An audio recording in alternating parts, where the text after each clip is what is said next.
आप वैश्य हो नहीं हो तो फिर क्या हो?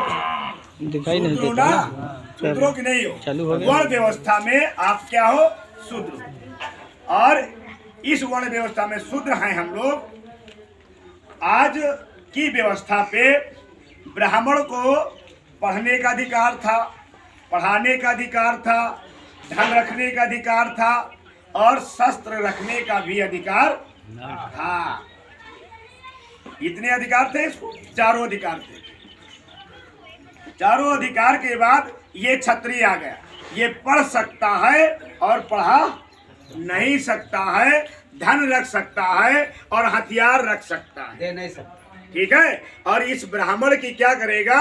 ये रक्षा सुरक्षा बगल के लिए क्षत्रिय को रखा गया था, ये रक्षा करे, कोई हमारे ऊपर वार न करने पाए। बहुत विस्तार से बता रहा हूँ, थोड़ा दिमाग पीछे लेके जाना चाहता हूँ। दूसरी बात, ये वैश्य है, पढ़ सकता है, पढ़ा नहीं सकता है, धन रख सकता है, हथियार नहीं रख सकता है। बनियों के पास हथियार देखा क्या आपने?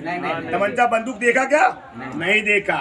वो पढ़ता है, पढ़ने के बाद क्या करता है? व्यापार करता है। अब व्यापार का पैसा लेकर के इन लोगों को क्या करता है? मजबूत करता है। इससे क्या करता है? क्षत्रिय से तुम हमारी रक्षा करो, ये इससे क्या कहता है? तुम हमें पैसा देके हमारी व्यवस्था करो, खाने पीने रहने की सारी। सही। ये शूद्र है। शूद्रों को क्या किया इन्होंने?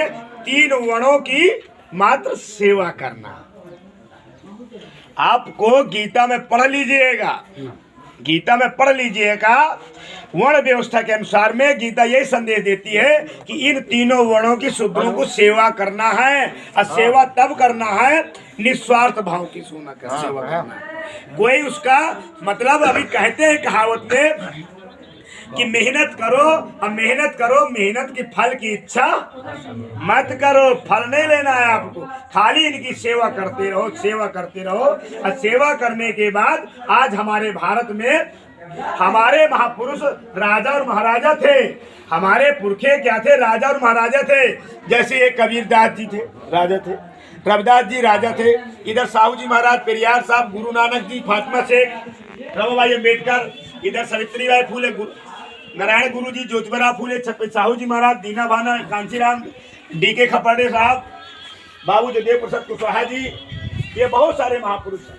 बाबा साहब, रमाबाई अम्बेडकर, पेरियार साहब, ये सारे महापुरुषों का ये भक्ति का आंदोलन नहीं किया है। इन्होंने आपके मान सम्मान स्वाभिमान का आंदोलन चलाया है, भक्ति का आंदोलन नहीं चलाया है। और हमारे लोग काहे में लुप्त हो गए? भक्ति में। हमारे लोग काहे में लुप्त हो गए? भक्ति में लुप्त हो गए। बाबा साहब 26 जनवरी 1950 को संविधान लागू किया।